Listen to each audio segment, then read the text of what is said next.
everybody. Thank you so much for being here. I'm Gregory Thompson, the Executive Director of Voices Underground, and I want to welcome you to this time. And I want to start with a story. There's an old story, it's an ancient story about two brothers. It's actually a story in the Bible, but it's told all over the world. John Steinbeck wrote a novel about it. The brothers are named Cain and Abel, and they were made differently. One of them, Cain, was given the gift of farming and horticulture. He would have loved this place. And the other, Abel, was given the gift of shepherding. And as differences do over time, those differences led to strife, and that strife led to violence, and that violence led to murder. And Cain killed his brother, Abel, and then tried to hide what he did. Now God, in the Bible, comes to Cain and says, "Where's your brother?" And in response, Cain used those words that most of you will know, some of the most famous, certainly in the Bible and any religious tradition. What does he say? "Am I my brother's keeper?" That's shorthand for "I don't care where he is." Those are the most famous words, but they're not the most important. The most important words are the words that come next, where God says to Cain, "I heard your brother's blood crying out from the ground." I heard your brother's blood crying out from the ground. And what that means is God is saying, I care. Now this passage obviously has all kinds of tragic resonances across time and across space, but it has really important implications for what we're doing here tonight, and here's why. Though many of us don't know it, where we're sitting right now is one of the most important geographies of African American cultural history in the entire United States. Where we are in Chester County tonight is one of the most important geographies of African American cultural history in the United States. It deserves to be alongside Sweet Auburn in Atlanta, alongside Memphis, alongside Harlem. Chester County deserves that. This is the place of freedom. This is the place of America's first civil rights movement, the abolitionist movement. And 500 yards from where you're sitting right now, Frederick Douglass and Harriet Tubman, Sojourner Truth, they all came together and they struggled for freedom. And countless people came through this county on their way to freedom. And yet, many people don't know that. Many of us, when we think about African American cultural history, we don't think about Chester County. It's got the two first African American higher educational institutions in the United States are both in Chester County, Cheyney and Lincoln Universities. But many of us don't know about that and don't think about that. And what that means is those voices are still buried, and they're still crying out. Now, the mission of Voices Underground, in collaboration with all these amazing partners that we have across Chester County, is to listen to those voices and to help to amplify those voices so that we can all be shaped by those voices. To not just learn where we are, but who we are. Right? And so as we thought together with our partners, how do we do that? How do we promote these amazing histories so that when people come to Chester County, what they think about is the amazing work of freedom that was struggled for here? How do we do that? Well, as we've looked at our partners, we said we want to host and promote a countywide festival on Juneteenth. Now, not everybody here knows what Juneteenth is, although it's been in the news, now a national holiday, right? Not everybody knows what it is, so I'll just tell you in case you don't know. As you know, the Emancipation Proclamation went into effect in 1863, but it's fully 2.5 years later, on June 19th, 1865, that the last enslaved people in the United States, in Galveston, Texas, heard that they were free. And they began to celebrate this holiday, Juneteenth, and it is the best barbecue in America, right? It happens every year, but a lot of people don't even know what the holiday is. So we wanted to honor this and celebrate this. And we just acknowledge that it's a complicated holiday. It's a holiday that has grief, how long people waited. It's also a holiday that has hope and beauty and perseverance, and we're here to celebrate that. But what I want to do before we get right into the program is I just want to thank some of the sponsors for this evening who helped make this possible and this entire festival possible. There's so many people who've worked on it. I'm just going to thank a few folks tonight and more over the course of the weekend. I'm going to have to sweat because I am going blind because I'm old. But I want to just mention a few people. Obviously, first, I want to thank Paul Redmond and his team here at Longwood Gardens for being such a generous host.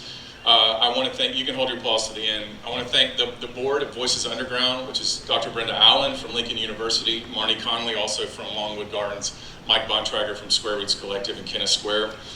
I want to thank our financial partners who've really helped to make this possible. So the American Mushroom Institute, of course, United Way of Chester County, the Brandywine Valley Visitors, First Citizens Community Bank, Nelson Bird Woltz, a landscape architecture firm in Charlottesville, Virginia, and New York City, and Square Roots Collective in Kennett Square have all come together to help make this possible. And I also want to recognize some of our elected officials who are here tonight who helped make this possible as well. If you just kind of raise your hand when I call your name. We've got Marion Moskowitz, Michelle Kickline, and Josh Maxwell. They're commissioners from Chester County. In Kennett Township, we have Whitney Hoffman, Richard Leff, and Scudder Stevens. And from the Chester County Planning Commission, we have Brian O'Leary. And so just join me in thanking all these folks together.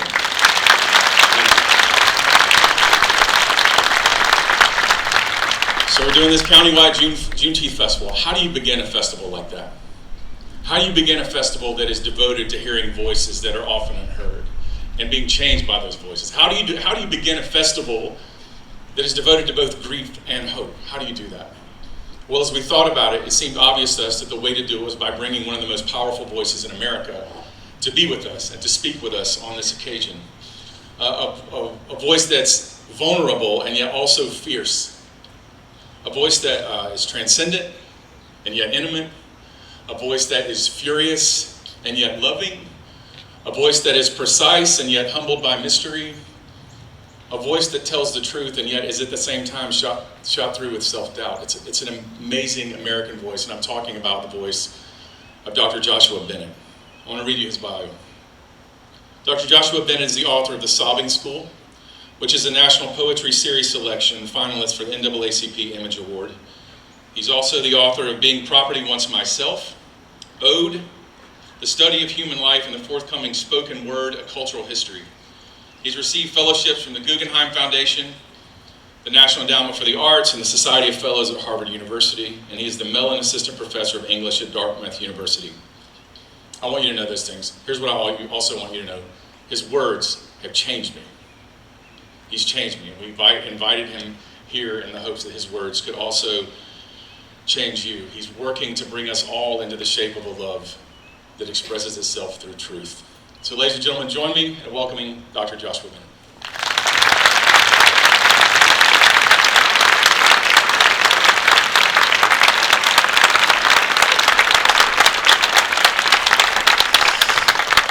Thank y'all so much.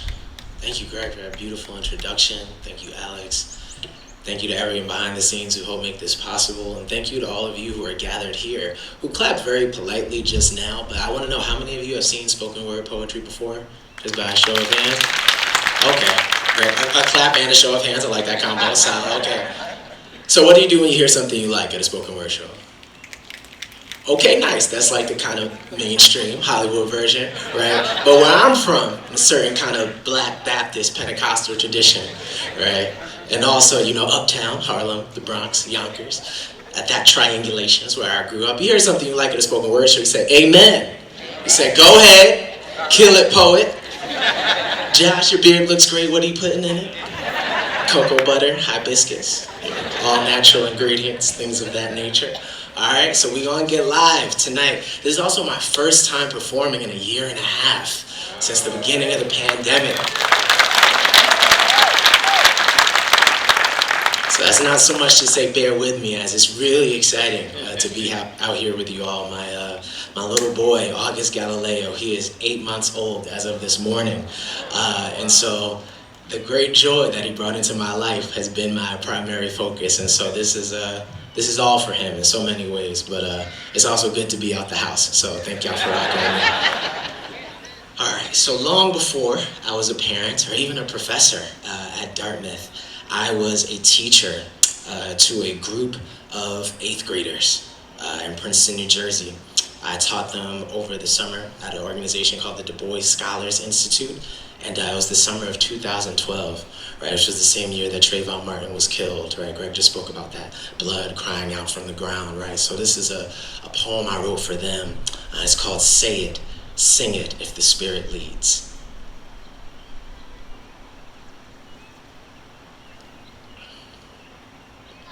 We praise always.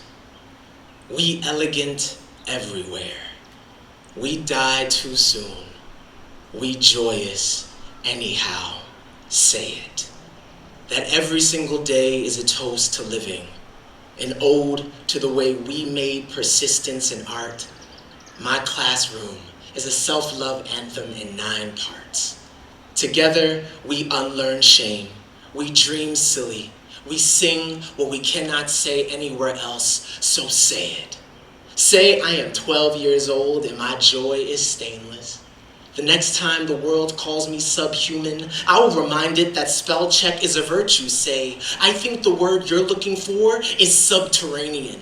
10,000 leagues too deep for easy definitions, fleet as the feet of those Harriet Tubman kept close as kin. So yes, we do start every single day like this. Like poetry gives us a new grammar for our bodies. Say it. I exist in excess of my anguish. I am not invisible. I'm a beam of light, too brilliant for untrained vision. I am not target practice. Amen. Right? Amen. I'm not a bullseye with rhythm. This breath is no illegal substance, so sing it, a ballad for the youngest son, how he survives beat cops that see Caesars and sees upstream, freeze, hands up to chain his flame, praise the lyric name, Quavanjane, Latavia, DeBrickashaw, Devante, how they make the mouth a musician, sing it when you're a 7th grader in Philly and they try to turn your middle school into a ghost town, may your voice be atmospheres imploding, sing it with conviction. Say, I'm an Illidale lyricist, metaphors Everest. Anybody hating on my halo is irrelevant. I flow like Baldwin, Clifton, Gwendolyn, Zora, Langston, Cullen, Ellison, the authors that offer a glimpse of what heaven is. Say it, say we fly as zeppelins, heaven's high at our heaviest, dignified, even when strangers try to make this beauty a burden. Say no one will make my beauty a burden. Say no. Do not touch my hair. Say for real. The next time you try, we will have a problem. Say this skin is no black hole. It is a holy blackness I cannot shake. Say Harlem Shake. Say the appropriation train stops here. Say Lindy Hop and hip hop are half sisters. That's why they got the exact same last name. Say this is the last time you call me out of my name. The last time you call me anything other than what I claimed for myself. When I woke up this morning, say no one will co-opt our mourning. We will honor the dead, praise what they left behind. No one can make us afraid of being alive. My people stay liver than live. They always have. Say always have. Say always will. Thank you. All right. Thank you.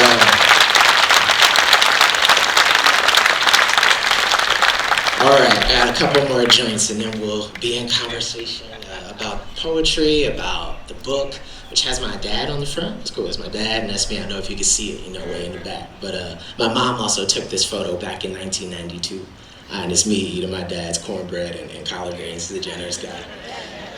And Penguin cut her a check for it, so it's always good when you can make poetry a family business. So this next poem, I wrote 10 years ago. And I wrote it after a very unique college experience where for the last 2 years of college, I went to the University of Pennsylvania, so not too far from here. I was actually on tour. And what that meant was I would go to sociology class, and when it was over, I would go to the airport and I would fly to Oklahoma or to Berkeley, California to do a show, which was pretty cool. And one of the last classes I took, because I didn't realize you had to take a physical science class to graduate, so for those of you who are still in college, please answer your advisor's emails. There's very important information in there, like the fact that you have to take oceanography class to graduate if you wait to the last minute. So that's what I was in, oceanography, and I thought this would be great. I know about the ocean. Jonah, that's my guy, right? Moby Dick's my favorite novel. I was like, we in there. I know about the ocean. Apparently, oceanography is not about any of that stuff. It's about like the angle at which light hits water, and there's a lot of math involved that I wasn't digging at the time. But what I do remember, right, was one particular metaphor my professor used, which was that a blue whale has a heart the size of a car, right? And that stuck with me. Now, if you're a teacher, you might say, well, that's not the most helpful metaphor. We're talking about a Humvee, a Prius, very different species of car, gas mileage, right? But what I do remember after that moment was that I wanted to give someone a love that big one day. So I went home, as poets do, and I wrote this poem. One last thing I'll say about it. Whenever we gather for celebrations like Juneteenth, whenever I teach or perform for Black History Month, I always bring it back to love. Okay. Whenever I talk to my students about Black culture, the Black aesthetic tradition, I always bring it back to love. In no small part, right, because we operate within a tradition, right, a Western philosophical tradition that says love is not possible for Black people. Okay, that's what Thomas Jefferson said, right? He said that the Negro did not feel love, right? And that the poetry of Phillis Wheatley did not rise to the level of criticism, okay? So whenever someone does a love poem or talks about the love they have for their kin, right, for their partners, for their children, that's a radical act for Black people, okay? And that's a reclamation of our humanity. I hope you like the poem too, but the context is important, all right? So this is Balaenoptera, which is the genus specification for the blue whale. If you don't believe me, you can look it up right now while I take this breath.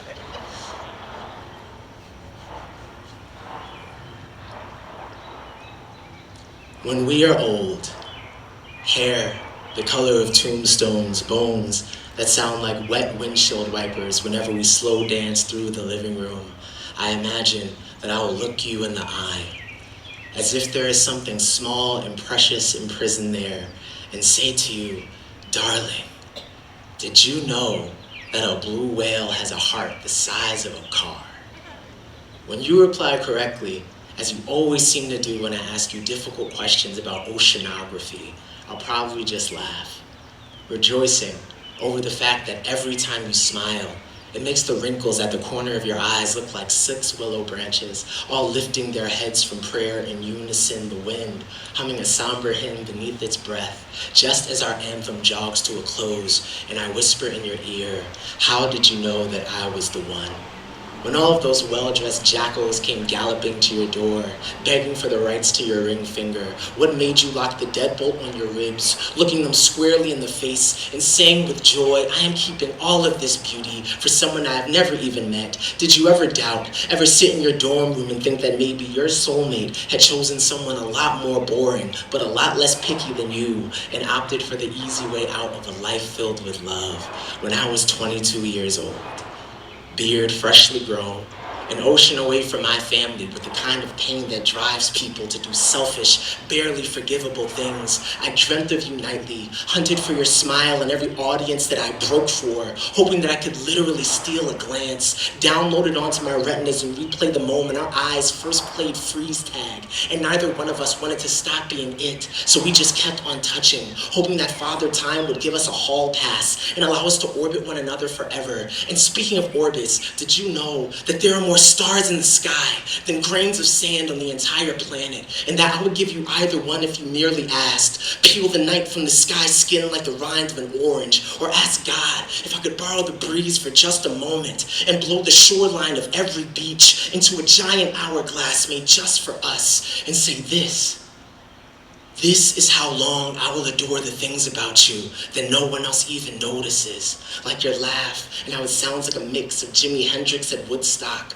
and 2 rainstorms singing perfectly in tune. Those orthopedic shoes, and how they always match your cardigans perfectly. Those crooked glasses, and how they dangle at the edge of your nose like the legs of 2 lovers on a tire swing. The last summer they will ever see each other's face. The first time I saw your face, I thought, wow. If there were a gorgeous Olympics, you would be a lock. And maybe I would be your key. And maybe love is a club that we both got into for free. And we just haven't stopped dancing for all these decades because we really like the music in here. And maybe, if you asked me to, I would crawl through the veins of a blue whale on my hands and knees, photograph that Volkswagen-sized heart of hers, and place the picture underneath your pillow before you went to sleep. When you ask me about it, I'll probably just laugh, giggling like I've got a handful of diamonds in my throat, and say, see? I told you, the biggest heartbeat ever made. And now it's all yours. Thank you. All right. So now a couple poems about family, and then me and Greg are gonna kick it and talk about literature, I guess. and love and theology, a lot of different stuff, I hope. So this is the first poem in the new book. It's called Token Sings the Blues. I'm bringing out a lot of old school joints tonight. I don't know if y'all can feel that in the air. So I started this poem when I was a senior in high school, but only the first 2 lines. And I came up with these first 2 lines because, so I went to a private school in New York where there were like no black people. Like my year was the record for black people, and there were 9 of us.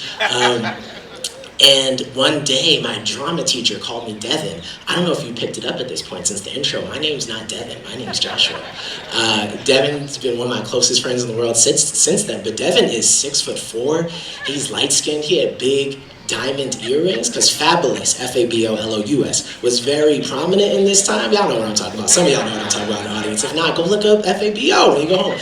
And Devin had the big Fabulous earrings, right? He was a star of the basketball team. He dropped 23 on Hampton Hall like a week before. So I was thinking, how are you mixing me up with this brother? This doesn't even make sense. And then it occurred to me perhaps that she just had some kind of like Windows folder in her brain just that had black people in it, right? It was just kind of rolling that thing whenever one of us came around. All of which is to say, I was like, oh, I'm about to write a poem about you, right? You're about to get these bars at some point. But it took me a good kind of 10 years actually to finish it. And I think it's because that feeling that it just started in that moment, it needed time, I think, to grow and strengthen. And so when I was finishing up my PhD and going on the job market, I was super excited. My first book was out, and some of these places were showing love. And I would get to a campus for what's called, a job talk or a formal lecture you have to deliver before they decide if they want to hire you or not and give you health care, And the language, though, in these rooms was about diversity hires. I thought, oh, you're a potential diversity hire. I was like, oh, no, I'm Joshua. That's me, not Devin, not diversity hire, right? Y'all love alliteration around here. That's not me. I'm here because I have a book out, and I think I have interesting scholarship, and I got a PhD from Princeton. Like, I ain't rolling off the street, brother. Like, let's think about me as an individual person with something to contribute. And that's when the rest of this came, the rest of this poem. And so really it's for anybody that's ever felt like you were flat into a percentage point, even by folks who I think were well-meaning, but found a bunch of language to obscure the fact that you were just like a human being in space, trying to work some stuff out. So this is Token Sings the Blues. You always are almost always only one in the room. Maybe 2. 3 is a crowd. 3 is a gang. 3 is a company of thieves. 3 is, wow, there's so many of you. 3 will get you confused with people that look nothing like you. You get called Devin or Sheila. Your name isn't Devin or Sheila. You do your best not to ignore such casual erasure. You know silence will be received as affirmation, praise even, and you always affirmative. You affirmative action figure. You fantastic first black friend. You first ballot quota keeper. You almost cry when your history professor says, in this country, the gold standard used to be people. Funny how no one comes right out and says things like, you people anymore. It's all code words like thug or diversity hire. You diversity all by yourself. You contain multitudes and are yet contained everywhere you go, confined, like there's always someone watching you and isn't there. And isn't that the entire point of this flesh you inherited? This unrepentant stain. Be twice as good, mama says. As if what they have is worth your panic, worth measuring your very life against.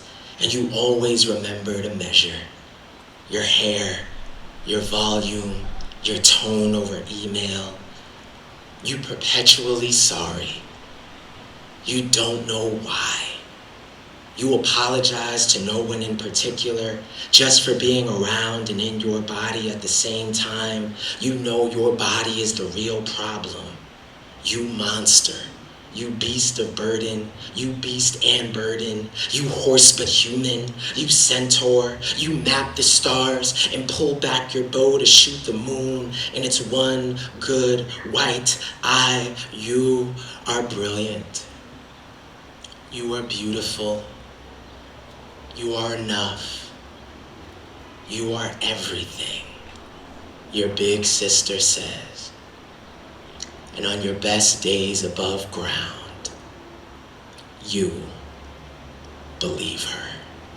Thank you.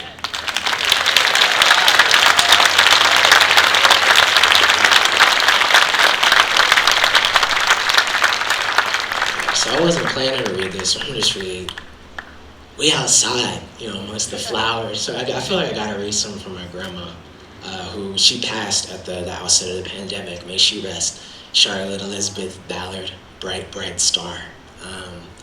And how many of y'all grew up going to vacation Bible school? I'm telling myself, right? Okay, VBS in the house. Y'all already know the deal. So my grandma was one of those super active grandmas in the life of the church, as they say. So she would make these flowers out of like pantyhose and wire hangers, right? Like it was these like early childhood lessons in invention, and also, one of those early childhood lessons I learned was that black folk, we love to preserve, so my grandma, she had plastic on her couch, and I know this is a sort of transcultural dynamic. A lot of people have plastic on the couch, but there's a particular affect a black grandma uses around the plastic on her couch and why it's there, and how you need to sit your butt still even though it's summer and it's really hot.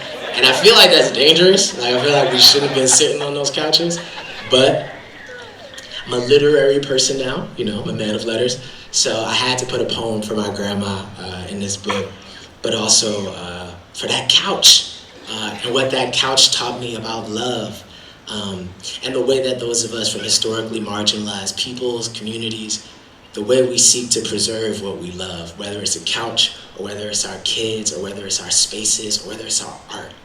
Okay, because long before I published any books, I was the spoken word poetry slam guy, and I'll always rep that stuff.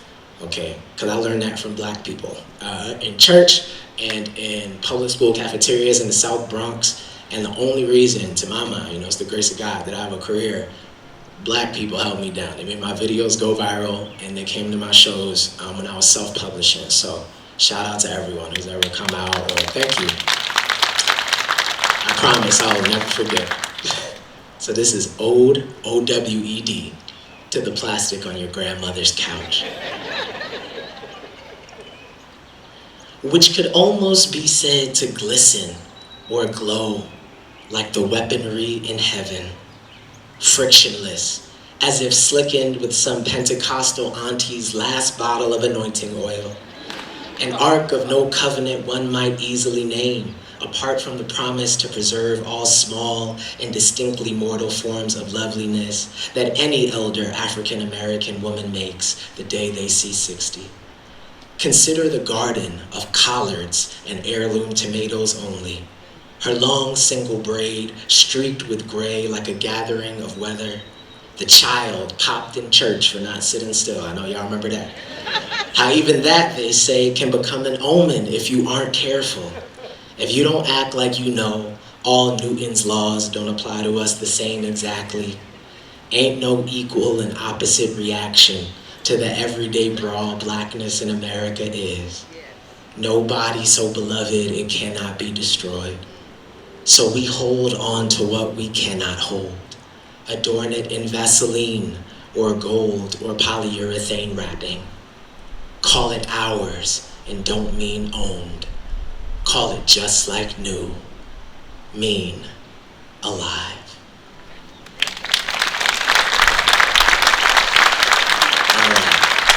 So I got two more for y'all. Thank y'all for being amazing. And then we're gonna be in conversation. So this is off my phone because it's brand new. And it's from my son. So for those of y'all who did quick maths in your head, my boy was born during the pandemic. And part of what that meant was, due to pandemic protocols, I couldn't go to any of his ultrasounds in person, or at least not the first 3. And they don't tell you this in advance. I mean, they could send you an email, right? Ostensibly. So for that first ultrasound, I showed up. I'm super hyped, I wanted to be a dad for a very long time. So seeing this moment, I had it all imagined in my head what it was gonna be like. And I got to the hospital and they said no visitors allowed. And I still remember this, looking at the woman behind the desk, just trying to do her job. And I said, well, I'm not a visitor, I'm his father. And she looked at me and said, no visitors allowed, sir. Right, you need to leave right now in a pandemic, you tripping. right? And after that, I just went home and wrote and started to really try to keep a journal of all these different experiences of becoming a parent during this moment in history.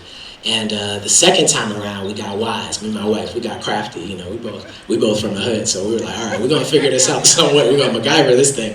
So we snuck a cell phone in, and the radiologist conspired with us, which was great. And I was able to see the ultrasound on FaceTime. So it was this really beautiful moment where it wasn't even as if I was there, but almost like me, her, and our little boy were like elsewhere together. So I wrote this poem about that experience. It's called Dad Poem, Ultrasound number 2, with a line from Gwendolyn Brooks. Months into the plague now, I am disallowed entry even into the waiting room with Mom. Escorted outside instead by men armed with guns and bottles of hand sanitizer, their entire countenance its own American metaphor. So the first time I see you in full force, I am pacing maniacally up and down the block outside, FaceTiming the radiologist and your mother too, her arm angled like a cellist to help me see. We are dazzled by the sight of each bone in your feet, the pulsing black archipelago of your heart, your fists in front of your face like mine when I was only just born, 10 times as big as you are now. Your great-grandmother calls me Tyson the moment she sees this pose. Prefigures a boy built for conflict, her barbarous and metal little man. She leaves the world only months after we learn you are entering into it. In her mind, the year before that. In the dementia's final days, she envisions herself as a girl of 17, running through fields of strawberries, unfettered as a kingfisher. I watch her stance and imagine her laughter echoing back across the ages, you, her youngest descendant born into freedom, our littlest burden lifter, world beater, avant-garde percussionist, swinging darkness into song. Thank you.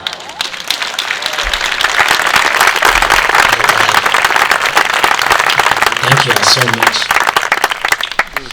All right, one last joint for my dad. What to tell you about my dad? He's tall, he's cool. He's quiet. We're just not really, how to say this? I'm not that talkative off stage, believe it or not. This is one of the few spaces where I really come alive. I don't know how many of y'all have kids out there. It seems like this is just sort of a rite of passage when your kids get old enough, all the stuff they left in your basement or at your house, you drop off at their house. So my mother partook in this ritual recently, and she dropped off my second place trophy for my first ever poetry slam, which she made me participate in when I was 13 years old. I had terrible stage fright. I've always had stage fright my whole life. And my mom said, you know, gifts are to be given. Gifts are to be shared. I know you're scared, but you can't be scary, right? Y'all know the difference. There's a critical black vernacular difference between scared and scary. It's okay to be scared. We're all scared sometimes as human. Can't be scary though. Growing up in the Bronx and in Yonkers, that's how you get, you know, taken for your Pokemon cards and other things. Which only happened to me once, and they happened twice. Marshawn Lynch say, I'm gonna get more than I get got, right? So this poem is not about Pokemon cards though, or that in particular, but about my father, who has been my model for courage for a very long time. So my father integrated his high school in Birmingham, Alabama when he was 17 years old. The year after he integrated his high school, he went off to Vietnam, and not because he wanted to, but because my uncle wanted to enlist. And the recruiter told him they wouldn't take 2 sons from the same family. So my father decided to go in his place. And of course, this being the 60s, and they sent them both, right? They sent both my father and my uncle, right, out there. But whenever I turn to the page, right, or get up here to do things like this, I think about the kind of courage it takes for a 17-year-old boy to say, I will die in my brother's place, right now.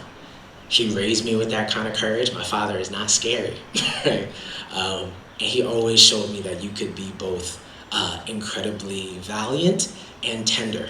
My father is a very gentle man. He bathed us, right? And the research on black fathers in this regard is actually quite powerful, right? Even when they don't live, right, with their co-parent, they bathe their children more on average than other groups of men. They call their kids to ask how their day went, and that was always an intimate part of my relationship with my dad, right? Like he wasn't a a man with a lot of formal education, but he loves stories. He always made space for me to be the kind of man I am, which is very different from the kind of man he is. And whenever I read him a poem, he said, man, all those words in your head, it's like a book or something. So one of the great joys in my life is now my dad is literature, he's in a book. And so this is the last poem in the book. It's called America Will Be. It's from my father. So this America Will Be after Langston Hughes. And thank you all. So you have a round of applause just for yourselves. Thank you for being a fantastic audience. And I look forward to the conversation.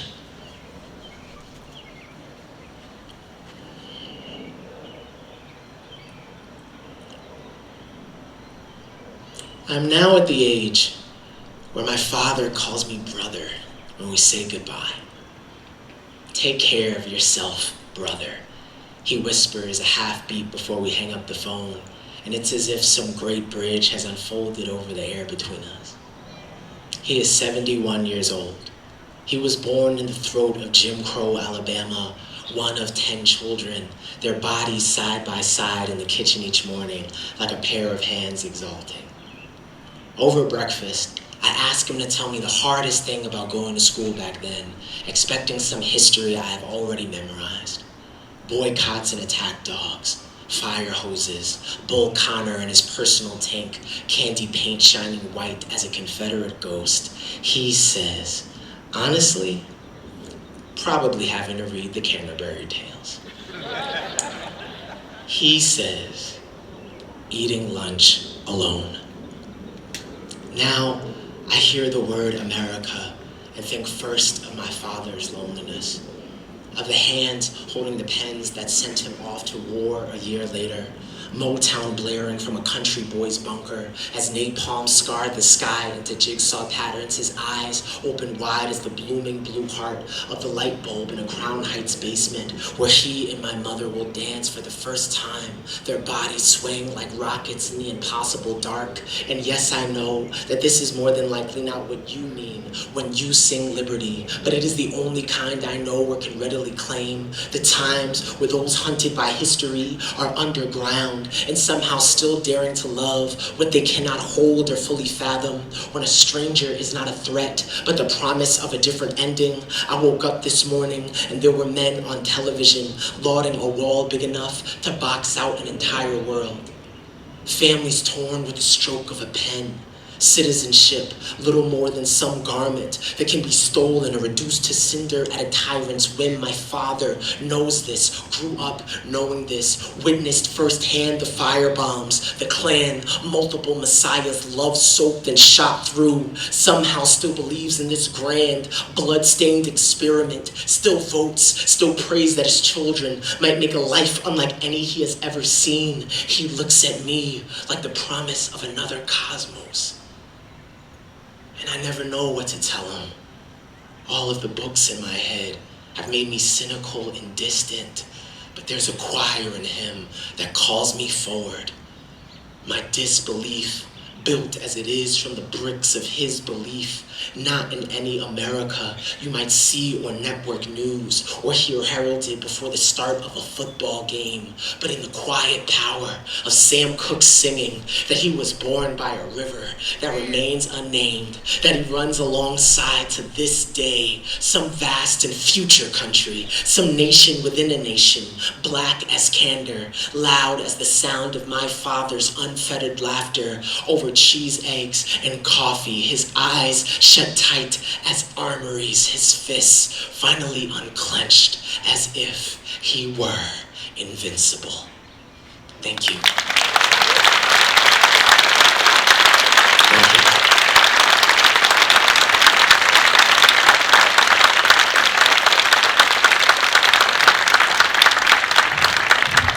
So we want to talk about Juneteenth and this journey toward freedom that we're all on together in various ways in various places. And I want to say, one of the stories that your poetry tells, that I mentioned before, is a story of grief. And there's pain in what you write, incredible pain and very intimate pain. And you wrote, excuse me. You describe our world as history stammering with blood in its throat. History stammering with blood in its throat. And I feel like that sometimes when I'm reading the poetry. I feel like I'm stammering myself. So I just wanted to talk about this because you're not only performing your own grief, which you are, you're also inviting your readers into a certain form of grief that America often wants to avoid. And grief lies at the heart of the Juneteenth celebration. And so I just wanted to talk for a little bit and hear you talk about why is the acknowledgement of grief, the candor about pain, a prerequisite for truth-telling and for our own journey in freedom? It's a beautiful question, Greg. Thank you for it. Because for me, grief is a necessary, irreducibly human process that we all have to go through, right? You could run from that thing, right? We live in a country that's running from all kinds of grief, right? All kinds of acknowledgement, all kinds of mourning, right? That should be present in our regular ceremonies, right? An acknowledgement of the kind of collective mourning that needs to take place, right? As a result of Native genocide, right? And chattel slavery, and the ongoing oppression of various historically marginalized communities. So for me, when I turn to the page to write poems, I'm always thinking about what we've lost, right? How much of that cannot be recovered materially, right? But can be perhaps gestured toward or reconstituted through poems. Does that make sense? Like when I got to graduate school and started working on thinking about slavery, right? Like my dissertation was called Being Property Once Myself, right? I was inspired by the great poet Lucille Clifton, but really trying to think about how Black writers have written about this glory around us, the trees and the water and the air and the animals. And I asked one of the professors, how do you write about slavery when those were your ancestors, right? And I'll never forget this. He told me you have to be a professional about it. That's what he said, right? Now, in addition to just being kind of annoying, because I didn't really answer my question, right? I thought that was so heartbreaking, right? Because it's not possible, right? If you're even a decent human being, right? You know this, right? This is part of, I imagine, the kind of fundamental ethos of your organization, at least as I understand it based on our conversations over the phone, right? Is that we actually got to go through that thing. Grief is a brook of fire you have to pass through to live an honest life, right? To not claim a kind of false innocence that is predicated upon violence, which is James Baldwin's timeless question, right? How do we grieve? How do we mourn and not feign innocence anymore? How will that allow us to grow up? That's the last thing I'll say. I think you have to grieve in order to grow up, right? Not just to move past something in the sense of forgetting it, but incorporating it into the way you think, right? I had to grieve my grandmother, right? For her to really enter the poems in a thoughtful way. And what that meant was I couldn't be a professional for a long time. I'd be walking around the house, would start crying, to my mind, for no reason. That wasn't normal for me. I never lost anybody that close to me, right? But what it meant for me to grieve my grandmother was to sit with the pain and to take her as she was. The moments where she was something transcendental, right? Like beautiful, thoughtful, charismatic beyond belief, and moments where she'd hurt me. And I had to take it all to properly grieve that incredible woman, right? So I'm trying to always get after that with the poems, right? How do we take the totality of the history we know, really think about it, and move forward together? You know, one of the things that strikes me about it is, and for everybody who hasn't read Joshua's poems or is coming to, you know, I know that a lot of people are in a lot of different places thinking about these things right now, is not only how necessary grief is, telling the truth, because we live in a culture where patriotism can be a form of evasion, right? And you're sort of forced into this evasive mode where you either love America or you tell its tragic stories, and that's fundamentally pathological, right? And so the work of the poet and of the prophet is to invite us to tell the full truth. One of the things that strikes me about this is you're not telling abstract truths. You're talking about your grandma's couch. You're talking about your father's cheese eggs, right? They're very particular. You're talking about your son's hands. So there's a incredible vulnerability that you're bringing that you do in public. And I think that is really, I mean, I think a lot of us weep, a lot of us have grief, but one of the things that I think is so beautiful about what you do and why I stay up way later than I should reading you is because you're taking all of this truth-telling and then you just stand here in front of everybody and pour the grief out. And what I feel like you're doing, or what you've done for me, is to model like lead us by the hand in saying this grief is okay. Like you can do this, and in fact, this is the only way that you're going to heal. So I'd love to hear you talk about what it's like for you to have your vehicle for grief being not a treatise on grief, but a story about your grandmother or your own body or your friend or being called by the wrong name. That's incredibly powerful. And I want, how does that work for you, where it's grief in public? Yeah. I think it's just the only thing I know, right? Well, I know a couple different things, but I mean, it's what I know about what I always dreamed of, right? So and we didn't talk about this on the phone. I wanted to be a minister, right? Before I had any inkling that I would be a poet or academic. I mean, I was 4 years old. We would come home from church and I would improvise sermons for 40 minutes, and my family would really listen to me. They would gather around the dining room, they would amen at various moments. If I didn't have it that day, it'd be kind of quiet, right? And then I'll go to my room and prepare, for next week. And for me, the best sermons, right, that I heard in church, they always had that kind of intimate, personal element, right? You know this well. That moment in a sermon where you bring in something that happened at the supermarket, right, that week, right, when you were meditating on the message, I don't think that's just a rhetorical device. I think that's really about saying, look at my humanity in front of you, see yourself in your mundane moments, right? Because that really, at least for me, is what a practice of ethics, a practice of holiness, no matter your religious tradition, is about. It's actually about the everyday. It's not just about what you do in a house of worship or what you do on stage, right? Who are you in your everyday life around your family and friends and coworkers? How are you practicing kindness, right? How are you practicing grace, right? And mercy and justice in the everyday? So for me, sort of grieving in public or trying to model vulnerability, that's all that is for me, because that's what was modeled for me. And I think that actually saved my life. Because I saw a lot of counter models too. I joke about the way I grew up, but I grew up around people that killed and robbed as part of their sort of everyday practice, right? Now, they still had a measure of tenderness too that I'm always trying to testify to, right? Because it'd be the hardest dude on the block. But every year he would throw a Madden tournament, right? And he would just talk about how much he loved his daughter, right? So we all have a kind of duality and complexity that we need to think about. But I just grew up around people, black folk in particular, who modeled vulnerability for me and never let me deceive myself that could be easily decoupled from strength. Easiest thing in the world is to get up and pretend to be hard. That's just a series of phrases, really, that you could you hit the gym a little bit, maybe, right? And then you could present as sort of a hard, tough guy. But that other thing, to love somebody and to take that regular risk, that's what I aspire toward, And poetry is a great genre for it, because not a lot of people like it, or read it. So it also, I think, was a way of me trying to make myself brave. I've never thought about this before, but you're bringing me to that space.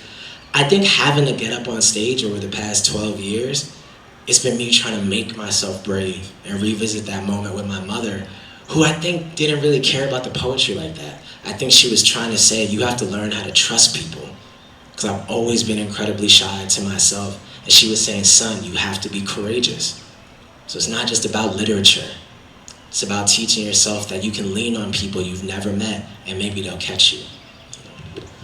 Well, I think part of why I want to ask this question is because a lot of y'all know this. I say y'all, I'm from South Carolina. A lot of y'all know this, that a lot of our community and certainly a lot of our national discourse doesn't give us the language for grief.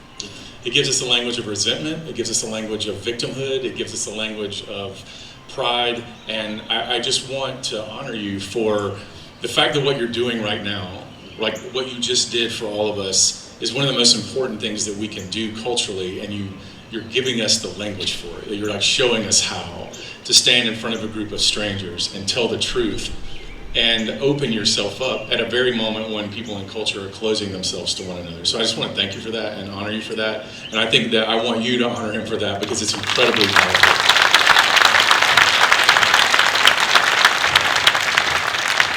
So there's another part, though. It's when you work in African American cultural history, like I do, and memorialization, there's always this temptation where people want to just make it about Black tragedy, where all the stories are trauma stories, and that is not true. And so one of the things that I have loved about you and others that I've spent the past 20 years reading is this insistence on glory, this insistence on beauty. And this defiant is the right word, because it's a form of resistance to a culture that is consistently diminishing African Americans. For you to stand up and bear witness to the beauty of the couch, your ode to the do-rag, right? Your ode to ankle weights, all of those things, as I've read them over and over, they feel like bearing witness to beauty.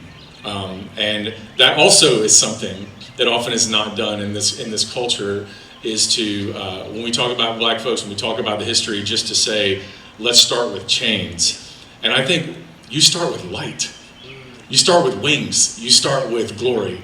And you start with gilded leaf. And I think that is one of the most powerful antidotes to the the fury of the lies that we've inherited, is that you can stand, and not just in your words, but in your person, and who you are, bear witness to this glory. And you say this, you say, it is true, this is from a poem, On Flesh.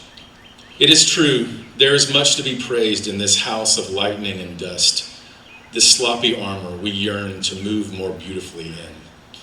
This idea that part of what it means to resist, that part of what it means to bear witness to who we are, is to be more beautiful, is to grow into like the light that is within us. And I just love to hear you talk about the role of recognizing, naming, performing, embodying beauty as a civic act. Yeah, fantastic question. I need you to blurb this next book, brother, because you're giving gems out. Embodying beauty. Again, I don't want to sound unoriginal, but to be honest, this is what I've just been steeped in forever. So, I went to a preschool in Harlem called the Modern School. Right, it's founded by a black woman named Mildred Johnson.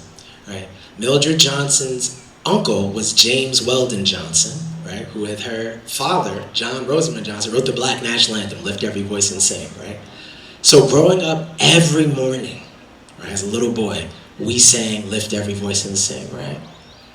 I thought that was the national anthem. I'd never heard the Star Spangled Banner. So I went to public school years later, and they were like, let's stand up, sing the national anthem. I was like, what is this? This doesn't slap. Y'all can't sing. I'm not enjoying myself. I had to salute the flag. I was like, what kind of nonsense, right? These weird kind of gestures and choreographies. I wasn't with it, right? But it was beautiful. Right? It was astonishingly beautiful, right? And that's just what I saw already. I'll hold my big sister's hand. Well, I had my peanut chews and Swedish fish. I don't know if y'all know about that. It's the only candy you could get for a nickel, right? And that was my life. It was church, school, on the block for a little bit. Couldn't really be out there like that. I had to be one of my friends, with Danny or with Jason, right? And then back in the house. That beauty was what I knew of black culture. And of course there were other things, right? There was violence, right? There were RIP t-shirts. There were altars, right? With the Hennessy bottles on the street for the young slain, right? I knew those boys were way too young to be ancestors. I knew that. But I knew that wasn't the totality of my life, right? My children's books had Ida B. Wells on the cover. Harriet Tubman, Benjamin Banneker, George Washington Carver, right? Who said that he learned how to cultivate peanuts because the peanuts spoke to him. I took that seriously, right? They couldn't knock that out of me at Princeton. I was like, no, that brother didn't qualify that statement. He said the peanuts spoke to him, right? So I'm putting that in this book, period. That's it. That's what it is, that kind of bearing witness to the abundance and beauty of the natural world, right? So that's what I'm about, that's what I'm in the business of. And I'm thinking of that phrase in part. You're bringing me back to a couple months ago when I had the chance to pitch a TV show. And y'all are the first people to ever hear this story. Buckle up. It's kind of brief, but I got the chance to pitch a TV show. I was so excited. I'd written the pitch in advance, and it got to the stage where I was in front of an exec. I'll never forget this. Right, he said, man, it's beautifully written. Ideas are super interesting. I just don't think we're in the black utopia business. That's what he said. Right? He's like, it's too positive. Right? He's like, you're trying to do all this magical stuff, and there's black people in the debate team, and just all. He's like, I'm not really into that. Right? It's not what we're trying to sell right now. And thinking about the fact that perhaps part of the only reason I was even in the room, right, at least at that sort of business level, was the George Floyd protests, right? The death of Breonna Taylor and Ahmaud Arbery, right? There was actually the public killing of all these black people that had made these upper echelon professionals feel like, well, maybe we should let some black folks make a TV show or publish some essays. right? I'm getting reached out to by magazines. They're like, hey, would you like to write about film? I'm like, sure. I like movies, right? I mean, there are other people you can ask to do that. But the fact that that comes in the wake of these sort of tragedies, we really need to sit with that, right? Because that we know Black folk know that's not the totality of our lives. The data shows that, right? It's not even the main way we die, right? There's all sorts of other large-scale reforms and sweeping changes we need, right? Even, I'm so happy, right? Juneteenth's a national holiday, but there are other things on the table, right, that need to be brought forward, right? And Joe Biden knows that, right? He met my mama, so he knows it, right? Yeah, she told him, right? She leaned over. She was sitting right next to him. I performed at the White House. And so, yeah, that's my hope, man, that through the poems and through trying to model that sort of stuff and constantly coming back to beauty and glory, which you also said, right? That kind of Black transcendental sensibility, that we could shift the conversation, however slightly. I think, yeah, and it's so interesting the executive said that, because without even realizing it, they're perpetuating the ways that African Americans have been viewed. It's like we only want to tell the story of diminished Black people. Mm-hmm. That's how it works. And one of the things that I just, obviously this is true in the Harlem Renaissance, where there's this like consistent witness to, you have to reckon with our glory, whether it's Jack Johnson or whether it's Duke Ellington, it doesn't matter. The literature, there's a sense of you have to reckon with our glory. And one of the things that we were most hoping for in this event is to reframe the conversation around race in America that begins with the glory of African American humanity and doesn't have to like meander to get there, but begins there. That doesn't begin with change, but begins with beauty, because the beauty is what changes, right? And so I think that's one of the reasons that we wanted to do this, because I'll tell you, as soon as you started, I know I'm a like big, slightly scary looking white guy, but as soon as you started, I was like wrecked. Because when you're in the presence of something beautiful, like it changes you, right? And so part of what is so pernicious about the American imagination is the way it seeks to filter that out. And even in the kind of most self-righteous versions of the racial justice questions, it continues to only traffic in the themes of diminishment. And so I just want to thank you for being a part of a tradition that says no. We are going, whether it's the Juke Joy tradition or the church tradition or the table or whatever it is that says you have to reckon with our glory. And that is the thing that America's not been willing to do. And I just want you to see that was performed in front of us, and it's completely amazing. So thank you. Thank you.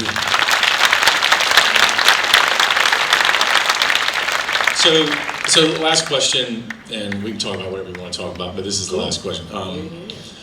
So there's this theme of grief. There's this theme of beauty.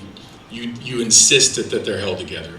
You refuse to let us choose, which is an American pathology, one or the other. And you say no, it's both. But one of the things that strikes me the most is this theme of persistence, this theme of endurance.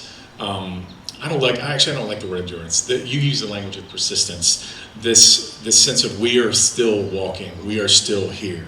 We are still proceeding. You have this, I love this phrase that you wrote for your mother. We live in a country with no language for what you are, and I persist for the sake of your glory. Dude, that is amazing. Because you saw, like, one of the inheritances that we have is that we don't have the vocabulary to capture the real. We don't actually have the grammar to capture the glory. And you were like, for my mother, I'm persisting. And this notion of persist, and it always also comes up in your poem about Frederick Douglass is Dead, this notion of staying with the prayers, staying with the songs. And I think what I want to hear you talk about is at a moment right now where there's a persistence in searching for the grammar that adequately grasps the glory and the pain, and that's what you're helping to fashion. You're doing it for the people that you love. That's happening at the same time when we're in a cultural moment where people are saying, I'm done trying. I'm sick of this. I'm sick of talking about these things. I'm sick of having these conversations. And I certainly understand that. I suspect you do too, very well. Can you talk to us about what you think is what ethical role does this language of persistence play? What is the kind of moral mandate It's the fact that you didn't just write one book, you're writing more books. And it's not just because you're a scholar, it's because there's something that you're seeking to bring into the world, and it's under the language of persistence. So I just want to hear you talk about that as a way of exhorting, encouraging, educating all of us in our own work. Yeah, man, thank you, first of all, for that deep reading of the word, and for the heart, to take it and hold it close. I try to write from the same space I teach from, right? Which is often with the echo of Audre Lorde, this question of how have Black people survived what we were never meant to survive, right? And that's where we begin from, right? And most of my students are not Black. I teach at Dartmouth. I don't know if y'all know where that is. It is in the woods, right? I teach in the woods of New Hampshire, right? But the thing I hear most, especially from many of my white students that come from elite schools, they'll just say, I didn't know, and I was never taught, right? They follow up with that second part real quick. Like, I thought I got the best education money could buy, and I'd never heard of the Black National Anthem. I'd never heard of George Moses Horton, the Black Bard of North Carolina, right? They're just taken aback because they know that's their history too. And they know they've been robbed of something, which I appreciate. And to be honest, that gives me real hope, coming back to the classroom time and time again. That sense of astonishment I see in my students' eyes, where they get a fuller scope and they say, well, how could people live through this and create these songs, create these books? How could Zora Neale Hurston write Their Eyes Were Watching God in what, like 7 weeks? Like, how did all this brilliance just come out? And it's like, well, she was under a certain kind of duress, right? When Lucille Clifton was asked why her poems were so short, she was like, I had 6 kids. I had to write shorter poems, right? I could memorize them too. One baby going to bed and the other waking up, right? That's what Lorde said about poetry too. It was short so you could write it in between shifts, right? So what kind of formal protocols, what kind of brilliant experimentation and improvisation emerges from conditions of constraint, right? To me, that's a theological and philosophical question, right? That is not reducible to to epidermal phenomena, the color of one's skin. For me, that's just what Black people have borne witness to, and that's a lesson they have for the world, right? So someone like Sylvia Wynter would say, right, or Hortense Spillers, right, the Black feminist theorist. She would say that's a global vision Black people have, right? She says we have a responsibility to tell the truth because Black people know the truth. And the kind of response you're talking about, right, people saying, I don't want to hear about critical race theory. I don't even know what critical race theory is. That's about critical legal studies. How many of those people know who Derek Bell is? Right? 0. Yeah, Patricia Wood, I know them cats, right? But the word is scary. In part, it's kind of set up, right? Critical. Whoa, race. Absolutely not. Theory, the academics, the liberals, right? I mean, it's just clearly being used to play upon the fears of people who have never allowed themselves, and I would even say they've been coerced away from looking in the mirror, right? And what I'm really thankful for is that I get to teach in an environment where I have students courageous enough to look in the mirror, right? Not have anybody talking down to them, right? Saying, oh, you carry a certain amount of power, X, Y, Z. I don't assume anything about my students, especially not class, disability, abuse situations people might be coming out of, right? We live at a nexus of identities that are quite complicated in terms of how we show up in the world, right? So I tell my students, do the reading, please. Don't make me have to get up here and be James Brown for 45 minutes because you don't want to do your homework, right? Do the reading and be kind to each other, right? That's what we try to model in the classroom because that's what we want to model in the world, right?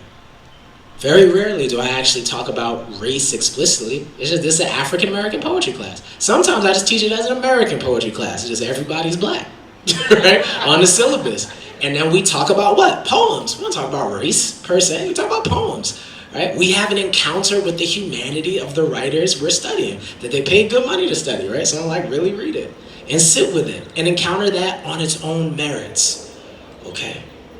What did June Jordan and Zora Neale Hurston say about what did Toni Morrison say about who she was, right? She said, I'm just writing about the world. And growing up in Ohio, my world was Black. So I'm not gonna switch that up to publish a novel. Why would I? My books, Black people are in them, right? Because that was my world, right? But my world had people from all across the globe in it, right? But it's that witness that Black people bear that I want to sing. That's my responsibility. And lastly, I'll say, that's my inheritance, right? That's what my grandma gave me. boy, she called me Joshua. That's what she would call me. She would say, Joshua, tell the story. Do that poem I like, right? And every time I see her, she made me do a poem. God bless her, right? That was her way of saying, I think this history we have is a beautiful one, right? Renew it for yourself. Renew the habit of that remembrance and persist. So, thank you. I want to thank all of you for coming here. I mean, this is a part of a much larger conversation that's going on around our country about what does it mean to bear witness to the truth? What does it mean to listen to these voices that have been buried and to let them shape our imaginations and change the way we live in the world? It means embracing grief, it means embracing beauty, and it means persisting and all those things. And I'm grateful to all of you for being here and taking on that project with us. And brother, I am very grateful for you. Let's thank Dr. Joshua Bennett again. Thanks so much.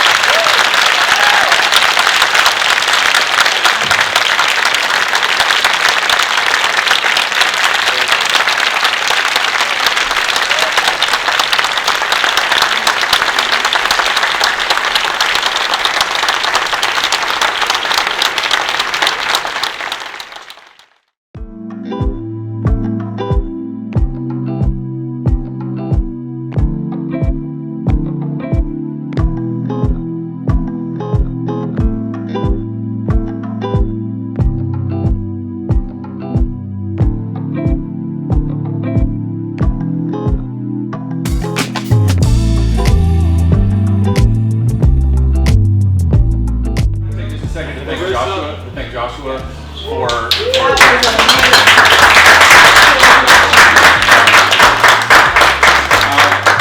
but mostly tonight I want hear me if you can. I want to thank Alexander Barham.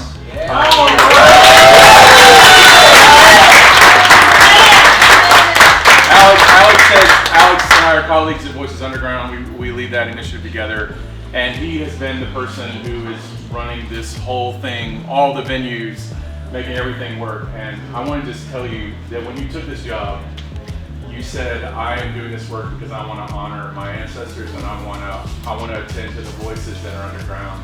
And we just all want to bear witness to the fact that you're doing this tonight. So,